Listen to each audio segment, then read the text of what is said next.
ఆ young Amitabh Bachchan short ఉందిరా, అది నేను చాలా సేపు చూసాను రా, దాన్ని పాజ్ చేసుకొని. సూపర్ అసలు. నేను ఎక్స్పెక్ట్ చేయలేదు. Highlight shot of the teaser అది. అదే టీజర్ అంటే హైలైట్ షాట్ అది.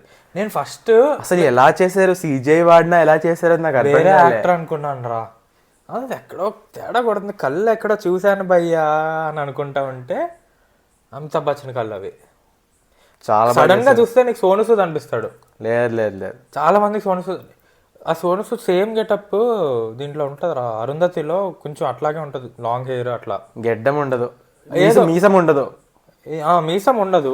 మీసమే కదరా మెయిన్ సెంటర్, ఇంత ఫేస్ కనిపిస్తుంది, ఆ మధ్యలో ఒక జమ్ కనిపిస్తుంది. దాని తర్వాత ఫోర్హెడ్ లో ఉంటది కదా కళ్ళు ఎక్కడో చూసానే అని చెప్పి చూస్తే షార్ట్ అది గ్లో అవుతూ ఉంటది ఫోర్హెడ్ లో. ఏం టీజర్ రా బాబు, ఏం టీజర్. ఇంకోటి కానీ కరెక్ట్ ఎంత చూపించాలి అంతే చూపించారు. కరెక్ట్ గా ఏ thumbnail చూసినా అదే ఉందిరా యూట్యూబ్ లో. ఏమని ఆ ఫోటో పెట్టి who is this or young Amitabh CGI something ఏదో ఆ ఫోటో పెట్టి ఉంది. ఆ ఫోటో కరెక్ట్ గానే రివీల్ చేశారు. ఇప్పుడు ఓన్లీ అసలు మ్యాచ్ షాట్ కూడా సేమ్ ఆ పోజ్ లోనే యంగ్ ఓల్డ్ అమితాబ్ బచ్చన్ చూపిస్తారు. ఇప్పుడు 2898 లో అమితాబ్ బచ్చన్ అశ్వత్థామ అన్న ఒక్కదే చూపించుంటే, మహాభారత టైంలో అశ్వత్థామ ఫేస్ చూపించకపోయినా కొంచెం ఎక్స్పెక్టేషన్ ఉండేది. ఇప్పుడు నాలాంటి వాళ్ళు కొంతమంది ఉంటారు మహాభారతం తను ఎప్పటి నుంచి ఇమ్మోర్టల్ అనేది చూపించడానికి ఆ షార్ట్ చూపించారు. ఇంకా మహాభారత టైం నుంచి ఉన్నాడు అన్నట్టు, కొంతమంది ఉంటారు ఇమ్మోర్టల్ అన్నట్టు చూపించడానికి అంత ద్వాపర యుగం షార్ట్ చూపించారు. అవన్నీ తెలియదు, కొంచెం చెప్పు. ద్వాపర యుగం అంటే హిందూ రిలీజన్ లో, నీకు తెలుసా? తెలుసు. సరే చెప్పు. నీకు కూడా తెలియకపోతే, ఒక సైకిల్ ఆఫ్ క్రియేషన్ లో 4 యుగాలు ఉంటాయి. సత్యుగం, త్రేతయుగం, ద్వాపర యుగం, కలియుగం. ఇప్పుడు మనం సత్యుగం అంటే సివిలైజేషన్ స్టార్ట్ అయినట్టు, కలియుగం is the end of the cycle అనమాట. సైకిల్ కలియుగం ఇస్ ద ఎండ్ అనమాట. కలియుగంలో మొత్తం డిస్ట్రాయ్ అయిపోయి సత్యుగంలో మొత్తం మళ్ళీ స్టార్ట్ అవుద్ది. సో ఇప్పుడు మనం కలియుగంలో ఉన్నాం. మహాభారత జరిగింది త్రేతాయుగంలో, రామాయణం జరిగింది త్రేతాయుగంలో, మహాభారతం జరిగింది ద్వాపర యుగంలో. సో అశ్వత్థామ, గురుద్రోణ వాళ్ళందరూ వచ్చేది మహాభారతలో. సో అది జరిగింది ద్వాపర యుగంలో.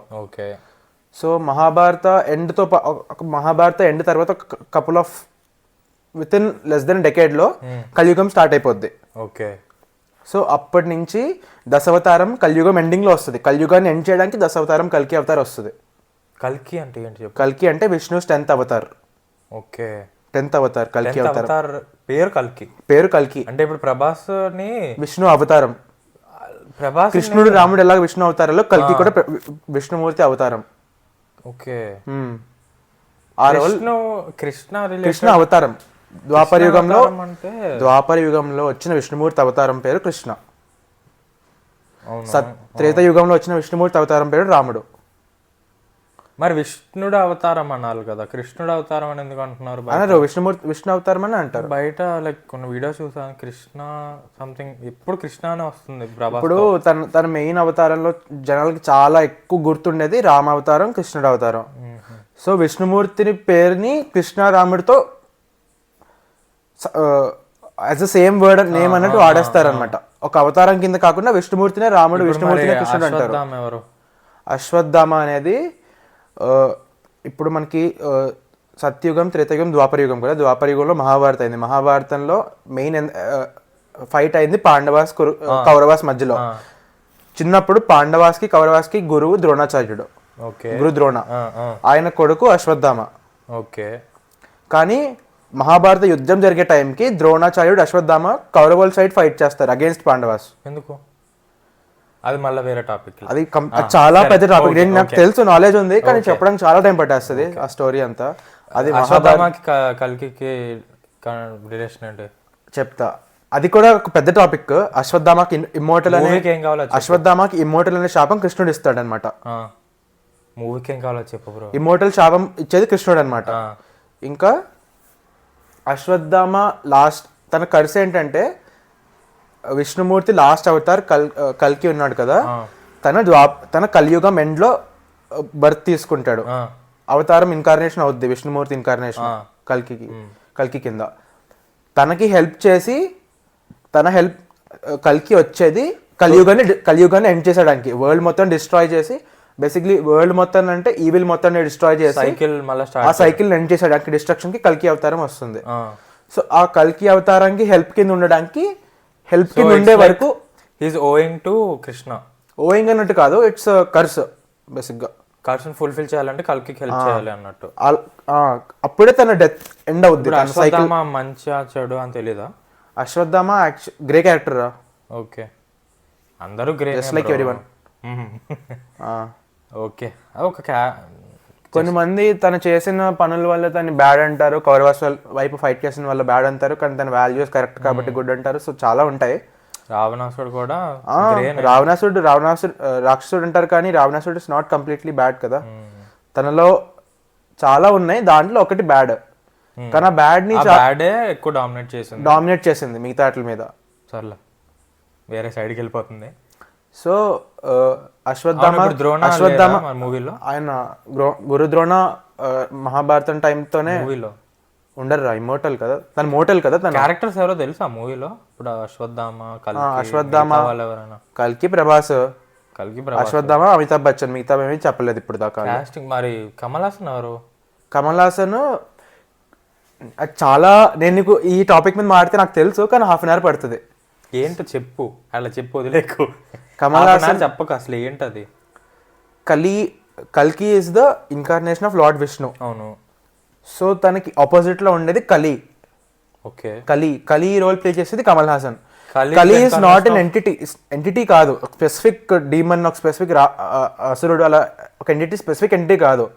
ఎనీవేర్ దేర్ ఇస్ ఒక బిలీఫ్ లాగా negativity in the form of negative energy కూడా కాదు. ఫర్ ఎగ్జాంపుల్ త్రేతాయుగం, ద్వాపర యుగం తర్వాత కలియుగం స్టార్ట్ అయినప్పుడు అసలు ఎలా స్టార్ట్ అయినదో ఒక స్టోరీ ఉంది. సో ధర్మరాజు తెలుసు కదా, పాండవాస్ ఎల్డెస్ట్. తను కలి అని ఒక ఎంటిటీ తన రాజ్యంలోకి వస్తానంటే రానివ్వడు, because of that negative energy వల్ల. తన రాజ్యంలోకి రానివ్వడు. మనిషేనా? Kind of entity. కానీ దీంట్లో ఎలా పోర్ట్రే చేస్తారనేది చూడాలి. దీంట్లో ఫిజికల్ ఎంటిటీ అన్నట్టు. కానీ కమల్ హాసన్ కలి అని ఎవరు చెప్పారు? తెలుస్తుంది. కల్కి ఆపోజిట్ లో కలినే ఉంటాడు. ఓకే, కల్కి ఫైట్ చేసేది కలినే. కలి ఇస్ ఆల్సో ద రీఇన్కార్నేషన్. ముందు లేదు, ఒక్కటే ఉన్నారు ఫస్ట్ నుంచి. కలి స్టార్ట్ అయింది కలియుగం నుంచి. తన పేరుని వినే కలియుగం అని వచ్చింది. ఓకే, అర్థమైందా? సో యమధర్మరాజు చాలే బ్రో తను మరీ రాజ్యంలోకి రానివ్వకుండా ఓన్లీ కొన్ని ప్లేసెస్లో ఉండడానికి అలౌ చేస్తాడు అనమాట. ఆ కొన్ని ప్లేసెస్ ఏంటంటే, for example where people are intoxicated, like alcohol అది తాగితే అలాంటి ప్లేసెస్ ఉంటాయి కదా, అలాంటివి. లేకపోతే బెట్టింగ్, జూదం అవి జరుగుతాయి కదా, అలాంటి ప్లేస్లో కలి ఉండడానికి అలౌ చేస్తాడు. So all those places are associated with Kali అనమాట. కలి అంటే form of negative energy. Not getting the exact word, but you can say it is negative energy. So ఇలాంటి అన్నిట్లో కలి ఉంటాడు. సో కలియుగంలో ఇలాంటివి ఎక్కువ అయిపోయింది కాబట్టి కలి మొత్తం డామినేట్ చేస్తాడు సొసైటీని.